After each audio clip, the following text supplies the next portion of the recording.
So it was agreed yesterday that there is no one single definition of a sustainable lifestyle, but there are definitely pathways that we can all help enact to bring this into reality.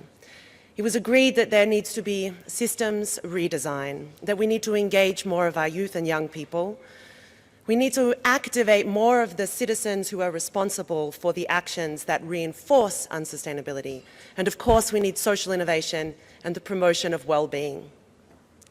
These key areas boil down to one fact, and that is that we can all create a chain reaction of change if we have the courage to help make that happen. And that environmental issues must not just be presented as simple things that don't connect to us all. Instead, we must present them as tangible, actionable, and implementable. But also, we must remind each of us that we are all part of nature and need it to survive. This will help us bring about lifestyles of not just sustainability, but also well-being for all. Because, of course, we need to encourage people from overconsumption areas of the world to underconsume more, but we also need to think about the design of the infrastructure and the services in emerging economies so that we can move into a future with sustainability at the forefront of our design and policy implementation. There is no one stakeholder who is responsible in this system for making sustainable lifestyles happen. Unfortunately, it will require all of us, and that is of citizens changing their behaviours and making new social norms.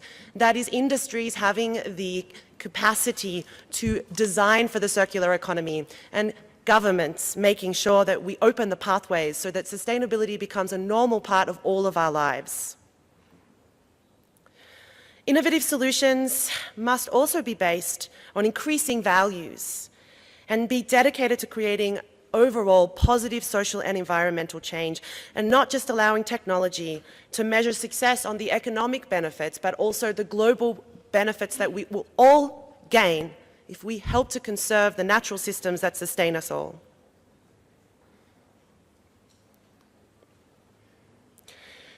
Fundamentally, it was raised that we have designed a system that prioritizes profits over human and environmental well-being and health.